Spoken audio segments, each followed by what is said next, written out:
La culture traditionnelle chinoise. 5000 ans de culture pour éclairer le monde d'aujourd'hui. Première partie.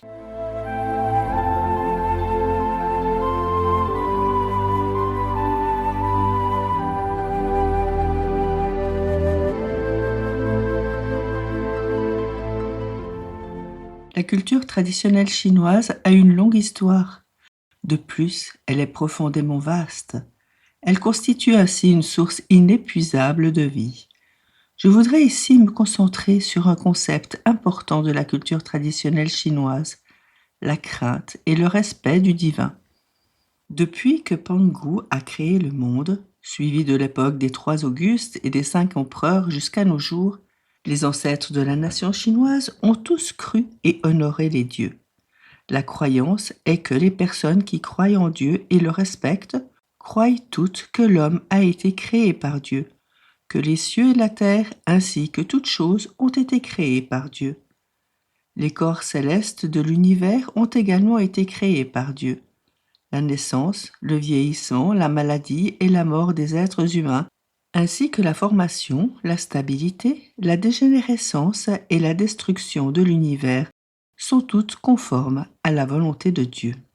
Les anciens Chinois disaient souvent « Le pouvoir divin est immense » et « La loi de Bouddha est illimitée », ce qui est souvent compris par « Les dieux et les Bouddhas sont remplis d'une grande sagesse, d'une grande intelligence et d'une grande compassion. » Les anciens disaient aussi que les murmures des gens sur la terre sont entendus comme le tonnerre par les cieux, et les péchés commis en secret sont vus par les dieux comme éclairés par un puissant éclair. Selon cette croyance, les dieux et les Bouddhas connaissent chaque pensée, chaque parole et chaque action des gens sur terre. Comparés aux dieux et aux Bouddhas qui ont créé le ciel, la terre et l'humanité, les humains sont très petits, presque insignifiants. Les anciens sages pensaient que c'est seulement en croyant en Dieu et en le respectant que l'on pouvait recevoir sa bénédiction et son aide divine. Dans l'histoire chinoise, il existe de nombreux récits historiques qui illustrent le lien entre les empereurs, rois et le divin. Le roi Wen de Chu respectait les dieux. Il a revisité le livre des mutations et a inspiré le peuple par sa vertu. À son époque, personne ne ramassait les objets perdus sur les routes, car chacun pensait que le propriétaire pouvait venir rechercher son objet perdu. Personne ne fermait ses portes à clé la nuit, car il n'existait aucun risque de vol. Le roi Wen eut la bénédiction d'avoir de nombreux fils et est mort à presque 100 ans. L'empereur Taizong des Tang respectait le bouddhisme et le taoïsme. Pendant son règne, sous le nom de période Chengguan, il y eut une période de clarté politique, de reprise économique et de prospérité culturelle, connue dans l'histoire sous le nom d'âge d'or Chengguan. L'empereur Caitong était vénéré comme le Kangan céleste ou Saint Kanran par différents peuples nomades. Il a accompli la grande prouesse d'être reconnu en tant que le plus grand empereur de tous les temps. Le célèbre historien Chen Yinke a dit un jour « La culture de la nation chinoise, après des milliers d'années d'évolution, a atteint son apogée sous la dynastie Song à l'époque de Cao Guanyin. » Cao Guanyin, empereur Taizhou, le fondateur de la dynastie Song, respectait le bouddhisme et le taoïsme. Il a promu la culture et réduit le pouvoir militaire. De plus, il n'a tué aucun savant ou fonctionnaire, apportant ainsi de grandes contributions à l'empire. L'empereur Kanzi, de la dynastie Qin, cultivait le respect du ciel et la crainte des dieux. Il a capturé avec sagesse Oboi, le régent qui cherchait à s'emparer du trône, supprimé les 3 feux de la terre, unifié Taïwan, expulsé la Russie tsariste, marché vers l'Orient jusqu'au désert du Nord. Il a accompli des exploits civils et militaires sans précédent, posant les bases de l'ère prospère de Kanzi et de Qianlong. A contrario, il y eut, tout au long de l'histoire, de nombreux récits de personnes qui ont manqué de respect aux dieux et au Bouddha et qui en ont subi les conséquences. De plus, elles ont été victimes de morts soudaines ou de circonstances épouvantables. Il est souvent décrit que leurs familles ont été détruites et que leurs pays ont été ruinés. Ainsi, le roi Chu de la dynastie Shang était irrespectueux envers les dieux, extrêmement licencieux et belliqueux. Il a imposé de lourdes taxes et des punitions d'une grande sévérité. De plus, il refusait d'accepter les conseils et dissimulait ses erreurs. Finalement, il a été abandonné par son peuple. Il est mort et son pays a été détruit. Puo Ba Tao, l'empereur Dai Wudi de la dynastie Wei du Nord, a détruit le bouddhisme et a été tué par des eunuques à l'âge de 44 ans. Yu Wenyong, l'empereur Wu des Chu du Nord, a déclaré qu'il n'avait pas peur d'aller en enfer pour avoir détruit le bouddhisme et le taoïsme. Il est mort de maladie soudain à l'âge de 35 ans. Li Yan, l'empereur Wuzong des Tang, a détruit le bouddhisme. Il est mort subitement de maladie à l'âge de 32 ans. La sagesse de l'Antiquité chinoise annonçait que si vous aviez Dieu et Bouddha dans votre cœur, vous pouviez être aussi prudent que Lao Tse l'a dit. Dans le traitement de toutes les questions importantes, ce sera comme si vous vous teniez au bord d'un abîme profond ou que vous marchiez sur une fine couche de glace. Alors, vous pourriez vous tenir sur le droit chemin et profiter au pays, au peuple et au monde. Mais si vous n'avez pas peur du ciel ou de la terre, vous oserez faire tout ce qui est contre le ciel et la morale, et cela finira par nuire aux autres, à vous-même et aux générations futures. Dans le Yi Jin, le livre des mutations, il est écrit « La grande vertu du ciel et de la terre est de chérir la vie ».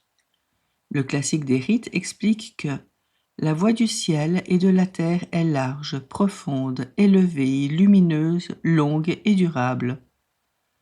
Le compendium des essentiels, le Zhuanyao, précise que l'Est, l'Ouest, le Sud, le Nord sont appelés les 4 directions. Les coins des 4 directions sont appelés les 4 dimensions. Les 4 directions, plus le ciel et la terre, sont appelés les 6 directions. Le ciel et la terre sont appelés les 2 polarités.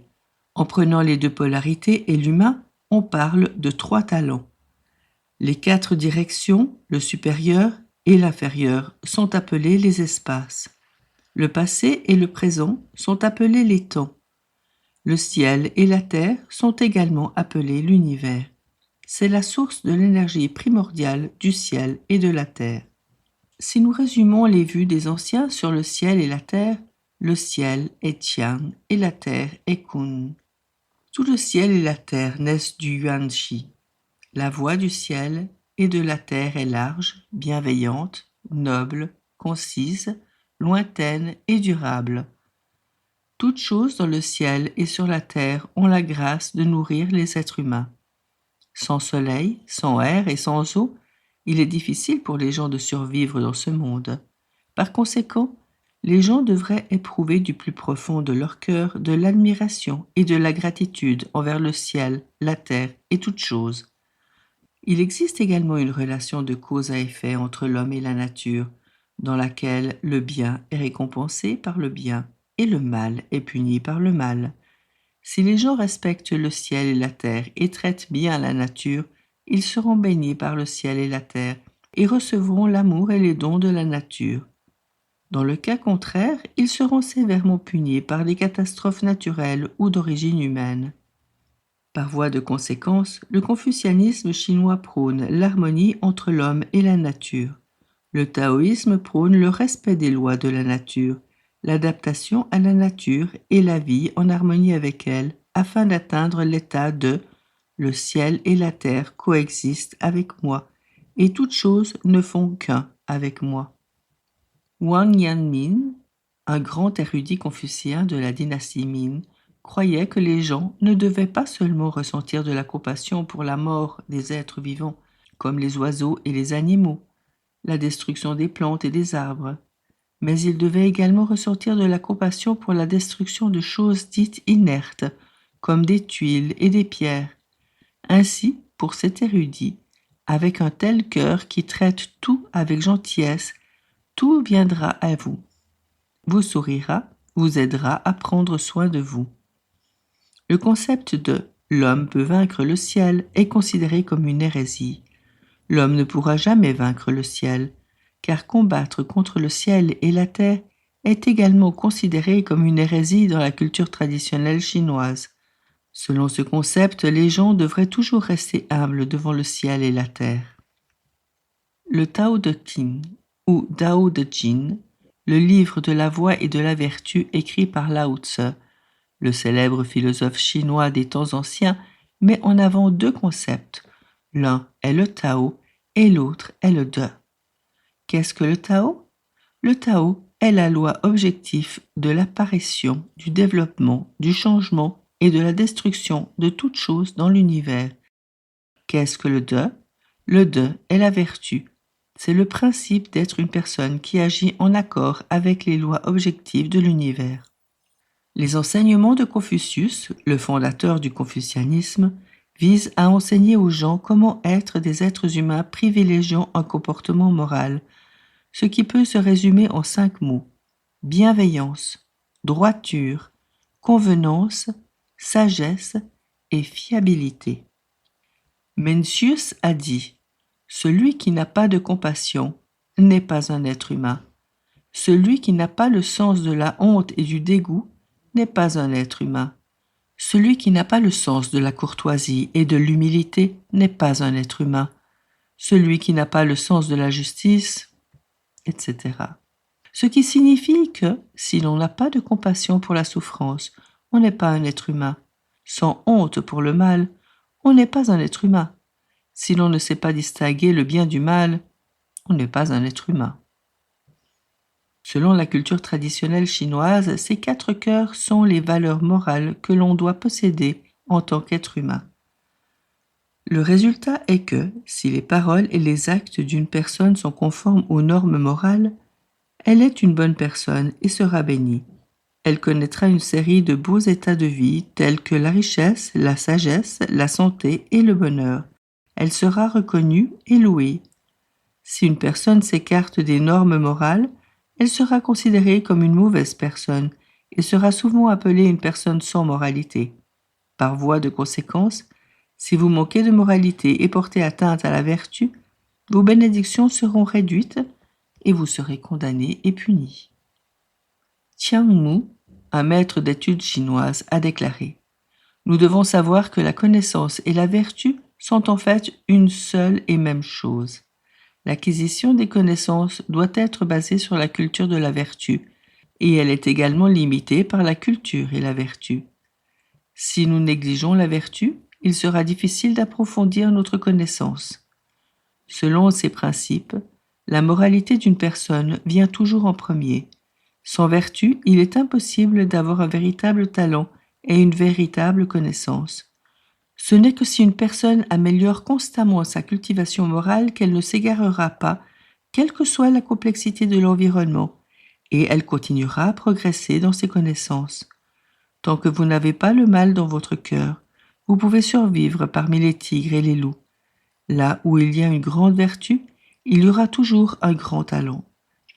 Si l'on ne valorise pas la morale et que l'on n'apprend que quelque chose superficiel, on deviendra arrogant, satisfait de soi et égoïste.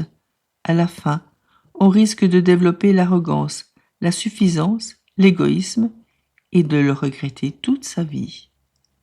Dans la Chine continentale actuelle, il arrive de se faire avoir lors d'un achat, mais ce phénomène est moins fréquent à Taïwan. Pourquoi?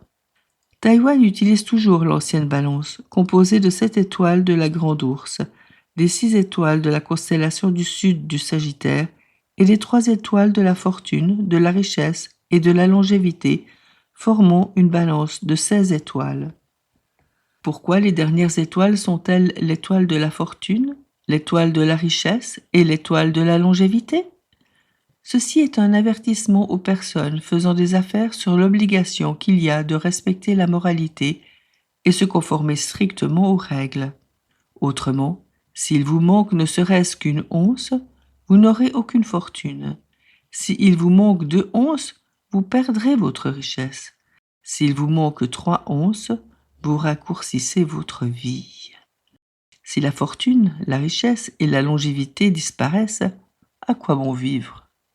Les caractères chinois et les mots créés par les anciens Chinois ont tous des connotations profondes. Mérite. Mérite sans vertu, où est le mérite? Pouvoir et vertu. Sans vertu, comment peut-on avoir le pouvoir? Cela peut être interprété ainsi. C'est seulement avec un haut caractère moral que l'on peut être respecté. C'est seulement avec un haut caractère moral que l'on peut avoir des lois. C'est seulement avec un haut caractère moral que l'on peut se cultiver, gérer la famille, gouverner le pays et apporter la paix au monde. Si quelqu'un n'a pas de vertu, quelle est la différence entre lui et un animal? Les affaires humaines sont sujettes au changement, et le passé et le présent sont liés. Le passé, le présent et le futur forment un ensemble organique. La nation chinoise a une histoire continue de 5000 ans. Par ailleurs, la vénération des anciens est une tradition de la culture chinoise. Ainsi, parmi les festivals traditionnels chinoises, le réveillon du Nouvel An, le festival de Qingming, le festival des Doubles Neufs et le festival de Zhongyuan sont les 4 principaux festivals consacrés au culte des ancêtres. Le but est de rappeler aux générations futures que les ancêtres sont la source de l'être humain. L'être humain ne doit pas oublier ses ancêtres et doit connaître ses racines pour pouvoir vivre éternellement. Le classique des documents, les recommandations de Shun, rapporte que, le premier jour du premier mois, Shun a rendu hommage à l'empereur Wen. L'empereur Shun se rendait au temple ancestral pour adorer ses ancêtres et le premier jour du mois. La bienveillance et la droiture, la piété filiale et la fraternité sont au cœur de la morale traditionnelle de la culture chinoise. Lors des cérémonies commémoratives et des commémorations, elle favorise la gratitude et le sens des responsabilités des générations futures. Les entretiens de Confucius déclarent: si l'on prend soin des morts et que l'on se souvient des ancêtres, la moralité des gens deviendra plus profonde. Les savants, dans l'esprit de Confucius, incluent les empereurs Yao, Shun, Dieu le Grand, le roi Wen de Chu et le duc de Chu, etc. Les entretiens de Confucius racontent que Confucius a fait l'éloge de l'empereur Yao en disant: génial, un monarque comme Yao, tellement sublime, seul le ciel est le plus grand, et seul Yao peut imiter la grandeur du ciel. Sa grâce est si grande que les gens ne savent vraiment pas quel mot utiliser pour le louer. Quelle sublime réussite qu'il a accomplie en gouvernant le monde. Quel merveilleux système d'étiquette il a établi. Dans Chu Zi Lei Yu, le recueil de conversations de Maître Chu, il est écrit: si Confucius n'était pas né, le monde aurait été plongé dans les ténèbres pour toujours. Le philosophe français des Lumières, Voltaire, croyait que le principe moral le plus élevé devait être cette devise de Confucius: ne fais pas aux autres ce que tu ne voudrais pas qu'ils te fassent. Dans la seconde moitié du XIXe siècle, le sinologue russe a émergé et son fondateur a été Nikita Bichourine, le chef de la mission religieuse qui était venu à Pékin à cette époque. Après une étude approfondie de la culture chinoise, il s'est exclamé: il semble que le Christ ne soit pas meilleur que Confucius. 2 grands écrivains russes du début et de la fin du XIXe siècle aimaient tous deux beaucoup la culture chinoise. Le premier était Alexandre Pouchkine, qui a promu le livre de phrases de 3 mots, et le dernier Tolstoï, qui a personnellement traduit Tao Te Ching. Quelqu'un a demandé à Léon Tolstoï quelle est la personnalité culturelle la plus influente au monde. Il a répondu: Confucius est grand, Lao Tse est immense. Le guzheng a été créé par l'empereur Fuzi. Cet instrument musical avait la forme d'un phénix. Sa longueur symbolisait les 365 jours de l'année. Il avait à l'origine 5 cordes, symbolisant les 5 éléments: l'or, le bois, l'eau, le feu et la terre. Plus tard, le nombre a été augmenté à 7. En 2006, la sinologue suédoise Anna Cecilia Lindqvist a passé 15 ans à écrire le livre Kujin, qui a été publié en Suède et a remporté la plus haute distinction littéraire suédoise de cette année-là, le prix Auguste, qui a déclenché un engouement pour la culture chinoise et le guanyin en Suède. En avril 2009, la version chinoise Guanjin a été publiée à Taïwan et a été en tête des listes de best-sellers pendant 2 mois consécutifs. J'ai beaucoup appris en Chine et je suis très heureuse de pouvoir apporter ce que j'ai appris en Chine grâce à ce livre, a déclaré Anna Cecilia Lindqvist. Une occidentale a parcouru des milliers de kilomètres depuis l'Europe du Nord jusqu'en Chine, a appris la quintessence chinoise dont elle avait rêvé toute sa vie auprès du maître de Kunjing chinois Guang Pinghu et d'autres, et a fait de son mieux pour la promouvoir à l'étranger. En tant que Chinois, que pouvons-nous faire? Pourquoi ne pas respecter les sages et oublier nos racines? Quel genre d'être est une personne qui comprend vraiment la crainte et le respect? La réponse donnée par le maître culturel Li Chutong, également connu sous le nom de maître Hongyi, après être devenu moine, est: un gentleman ne doit pas avoir de fausses pensées, bouger son corps dans tous les sens ou dire des bêtises. Il ne doit pas se tromper lui-même, les autres ou Dieu. L'homme est prudent lorsqu'il est seul. Il est digne de ses parents, de ses frères et sœurs et de sa femme. C'est donc un bon père de famille. Il est digne de son pays, de son peuple et de ce qu'il a appris. C'est pourquoi il est utile au monde. Un gentleman qui est sincère, prudent lorsqu'il est seul, axé sur la famille et utile au monde, doit être une personne qui craint et respecte les dieux et les bouddhas, les cieux et la terre, la moralité et les ancêtres, c'est-à-dire une personne qui comprend vraiment révérence. Il est difficile de devenir une telle personne, mais dans la vie, si vous avez de telles aspirations et de tels objectifs dans votre cœur, et que vous faites un petit progrès vers un tel objectif chaque jour, grâce à des efforts quotidiens, au fil du temps, avec persévérance, vous serez certainement capable de devenir un gentilhomme qui est doux et modeste comme le jade. La crainte dans le cœur est bonne pour la cultivation de soi, l'amélioration du caractère et l'augmentation des connaissances.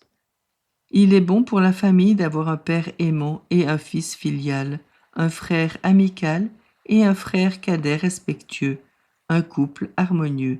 Il est bon pour le pays que le dirigeant et les sujets fassent leurs devoirs, s'acquittent de leurs responsabilités et soient loyaux envers l'empereur.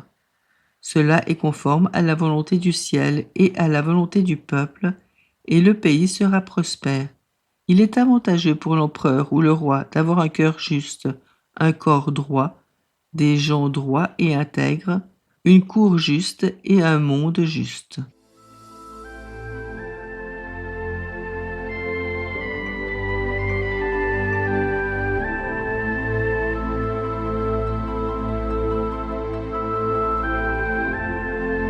Merci de nous avoir écoutés, et si ça vous a plu, partagez. Vous pouvez nous retrouver sur visiontimes.fr, Spotify, Arcor. La musique est gracieusement offerte par Tony Chen, que l'on peut retrouver sur YouTube. À bientôt.